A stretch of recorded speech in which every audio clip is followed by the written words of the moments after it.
pace, dreptate și bine.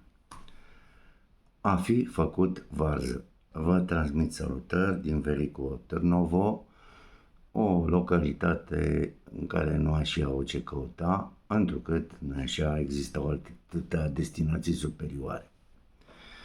Întotdeauna se găsesc așa zise persoane amabile care să mă strivească imediat cu replica lor superioară și să-mi tragă o etichetă cu fault la personalitate. Această strivire a celuilalt, prin suprematism, este, constat, un lucru general valabil la vârsta adultă, dar semne existau încă din adolescență. Voi oferi de aceea câteva flash-uri în care am fost făcut varză de fiecare dată. În adolescență, o ochisem pe una Angelica de la o scară învecinată și, ca să mă combin cu ea, am invitat-o, naiba m-a pus, la un spectacol de teatru. Ne-am dat întâlnire în fața blocului ei. Când am ajuns, ea era echipată ca o prințesă, cu mănuși albe până la cot și cu o ținută de intrare ca la opera din Viena. Eu venisem casual cu blugi și bluză. Când m-a văzut, mi-a spus să mă întorc acasă instantaneu și să revin cu ceva potrivit pentru spectacol. Mi-am pus singurul costum pe care îl aveam. Nu m-am îmbrăcat niciodată prea mult cu costumele. Revin la fată, dar tipa, când mă vede, spune că nu e bine așa.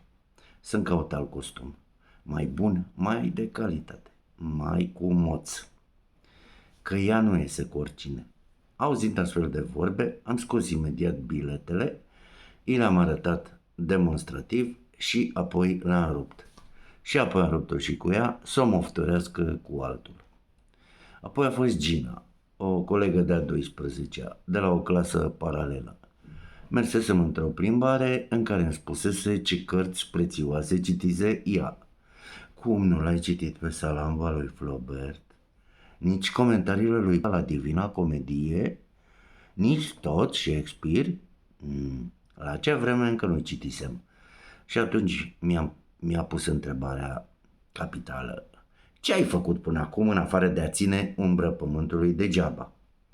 Și eu turbam, fiindcă mă știam de cititor feroce, dar când mă luase așa, că oricine n-a citit cartea pe care citit-o ea e prost, m-am pierdut cu firea și am rupt-o și cu ea. M-am apucat să scriu o carte despre viața din armată. Entuziasmat de ingeniozitatea de care trebuia să dau dovadă pentru a recupera amintiri din mlaștina uitării, trecuseră peste 20 de ani, de altfel, de la experiența propriu-zisă. Când mă întâlneam, să zicem, cu Mircea, îi spuneam cât de rău mi-a fost într-o anume situație. De pildă că am fost nevoit să fac ca metroul pe sub paturi, din cauza faptului că eram din București. Păi ăsta e un fleac. Eu, fiindcă eram din București, am făcut și ca tramvaiul la clasa 1 și la clasa 2. Am făcut și pe roata cea mare din Herăstrău. Am stat și ca Intercontinentalul, în timp ce colegii de-ai mei mă scuturau zdravăn să vadă dacă o să cad sau nu la cutremur.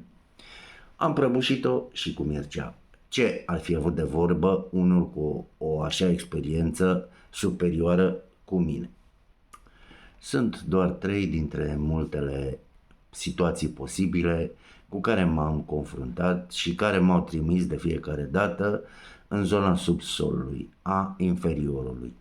Ne e greu, de fapt, să-l evaluăm corect pe cel din fața noastră, să-l acceptăm cu bunele și relele sale.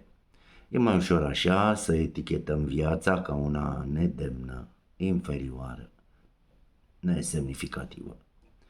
Și închei amintindu-mi de o fostă directoare de la liceul care, când a auzit că am intrat la doctorat, a exclamat disprețuitoare în plin consiliu profesoral: ce mă? Mirea face doctoratul? Păi dacă ăsta îl termină, înseamnă că una ca mine ar putea face 10 doctorate. și menționez că e și la pensie și nu a făcut niciunul. Da, deși ar fi trebuit să termin, iată și un PS. Nu numai eu ca persoană am avut de-a face cu disprețul celor din jur, ci și autorii pe care îi predau. Bună oară, Nichita Stănescu.